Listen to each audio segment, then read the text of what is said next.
1 o'clock, time for the Joy Business Report.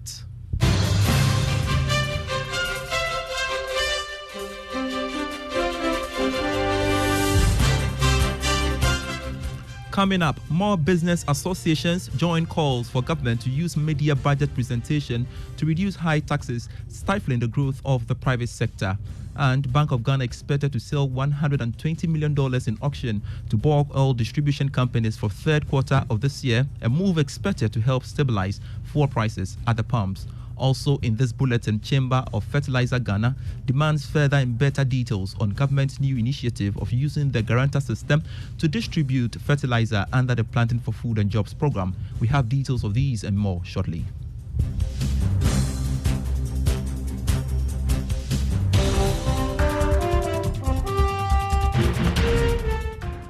Grateful you could join us. I am Pius Kojobaka. Let's now settle for the details.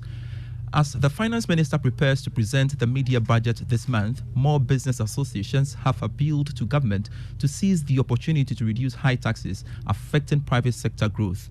The latest to join the call is the Chamber of Young Entrepreneurs, which has called for the reduction in taxes.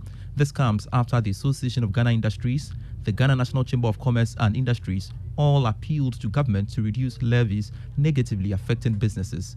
Speaking to Joy Business ahead of the media budget review, Chief Executive of the Chamber of Young Entrepreneurs, Sheriff Gali, explained that many SMEs have struggled to stay afloat after the upward review of some taxes in the 2023 fiscal year. Going forward, I would want to see a lot of relief. I think that anything that will increase any tax component is going to be a big issue for SMEs. Already we are struggling. But I'm telling you what, Isaac, if we should continue in this tangent, then we will continue to get SMEs that are folding now, because just last VAT increment and a few other things that were announced, other SMEs have been closed because they can't operate in such an ecosystem. So going forward, I want to beg. I know our review, there will not be anything new, but if there is, the business community would be in a very tough situation at this moment. So the point is that simplify the tax, be innovative, look at the loopholes and close them. Sheriff Gali is the CEO of the Chamber of Young Entrepreneurs. Now, the Bank of Ghana has announced plans to sell $120 million in auction to the bulk oil distribution companies for the third quarter of this year. This was captured in the auction calendar released by the Bank of Ghana last week. This calendar shows that the amount being sold is the same as what was auctioned in the first quarter of this year. The move by the Bank of Ghana could go a long way to help stabilize prices of petroleum products in the coming weeks. Moving on to some other stories, the Chamber of Fertilizer Ghana is demanding further and better details on government's new initiative of using the guarantor system to distribute fertilizer under the Planting for Food and Jobs program. The Minister for Food and Agriculture, Brian Champon, after assuming office, cancelled subsidy on fertilizer supplied under the program, citing corrupt acts, which have resulted in a cost of about 3 billion cedis to the state.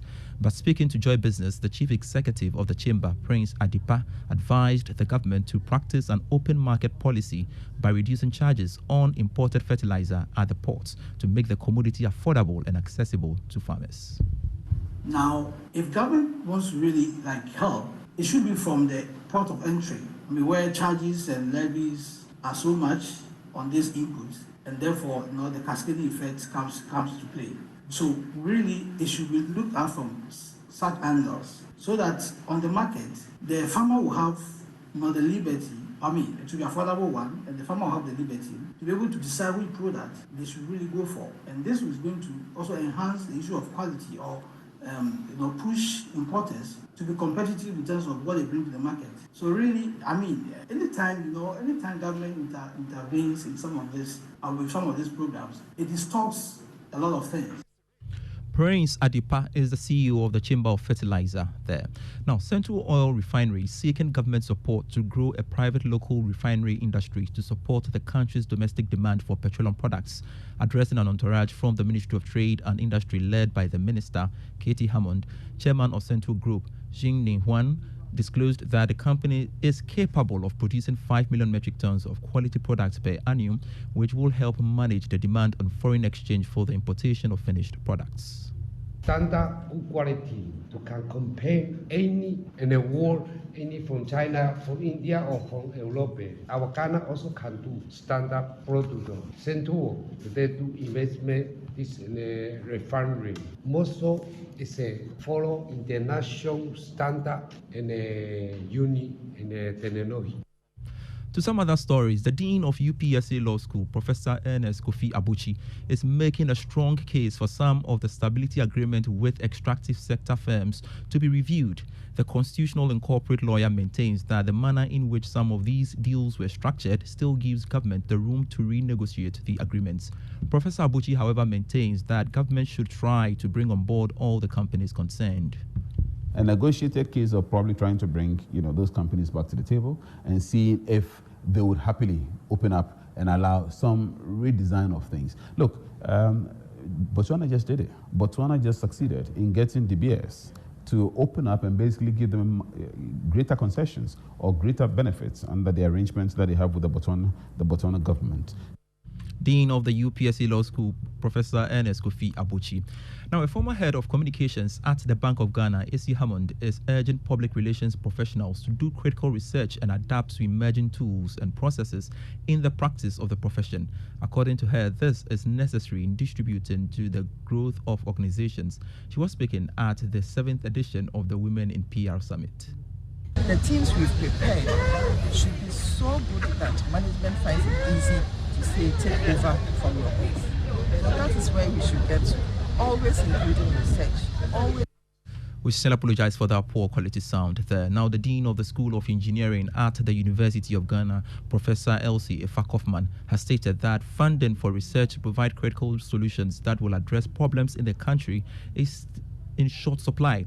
According to her, this gap is hindering entrepreneurs from creating useful innovations and products to meet demands in the market. She was speaking at the Africa Prize for Emerging Innovations by the Royal Academy of Engineering.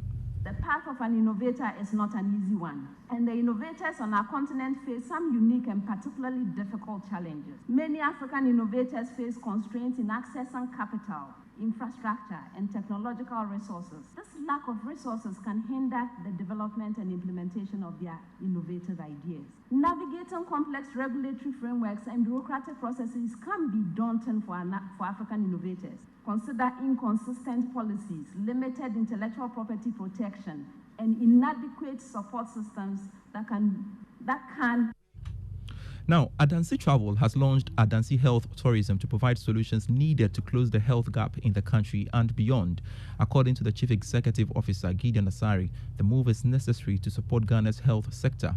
Speaking to Joy Business at the launch, he admonished Ghanaians to take keen interest in promoting tourism across all sectors. Today we launched the Adansi Health Tourism to help bridge the gap in the healthcare sector. We have realized that when it comes to healthcare, there is so much gap. There are people in other parts of Ghana here, in some part of Ghana, who find it difficult to access healthcare within the country. So we are not launching this just to take people out of the country, but also to expose the very good doctors, very good hospitals, and the facilities we have to Ghanaians and to those living abroad who like to come. Of Gideon Asari is the Chief Executive Officer for Adansi Travels. Now, a Deputy Minister for Transport, Frederick Obeng Adom, is calling for concerted efforts from stakeholders in the maritime sector to reduce illegal activities at the ports. According to him, with the projected increase in trade activities at the ports as a result of Africa Continental Free Trade Agreement, illegal and criminal activities are likely to rise. He spoke at the 14th Maritime Law Seminar for selected justices of the High Court.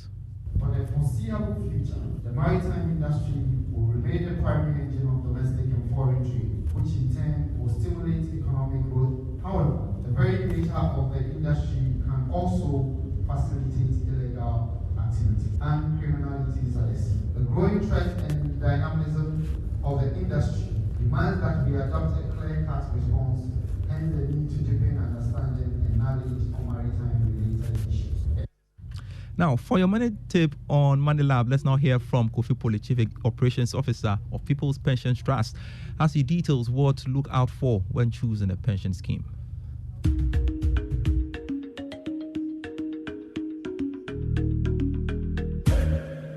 Hello and welcome to Money Lab. My name is Kofi Polly, Chief Operating Officer of People's Pension Trusts. We continue our pension tidbits this time around, looking at how to choose a pension scheme. To choose a pension scheme, we focus on Tier 2. Tier 2 is being run by corporate trustees, private entities. And therefore, to choose a corporate trustee, one of the things you want to do is to find out if they are in good standing with the National Pensions Regulatory Authority. 2, if the scheme being offered is registered with the National Pensions Regulatory Authority. Finally, you want to find out their investment policy because that will affect your accrued benefits. And of course, you can also look at their services. How easy is it to get your statement of accounts? With that, we end today's episode, and in our next episode, we will look at choosing the scheme under the Tier 3. Thank you very much.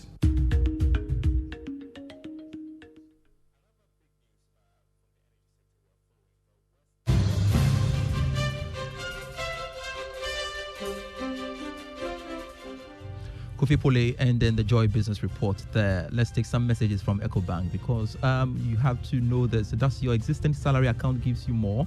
Is your salary in the right account? Worry no more. The EcoBank salary account is here to help you. Open an EcoBank salary account today and enjoy free life insurance, which covers temporary and permanent total disability, critical illness, hospitalization, retrenchment, and death. With the EcoBank salary account, you have the ability to save as you spend, free debit card, access to loans, and more.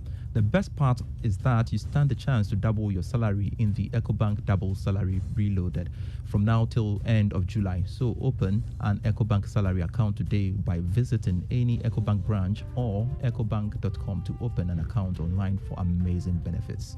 Please be aware of scammers who may contact you on this offer.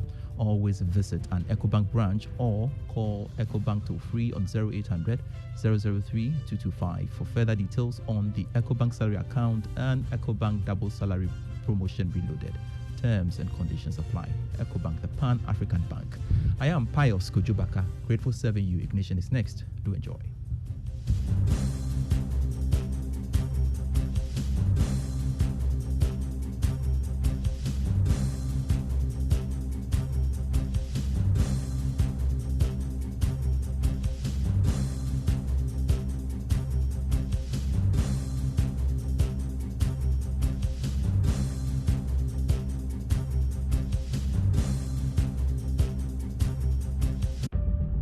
Cargo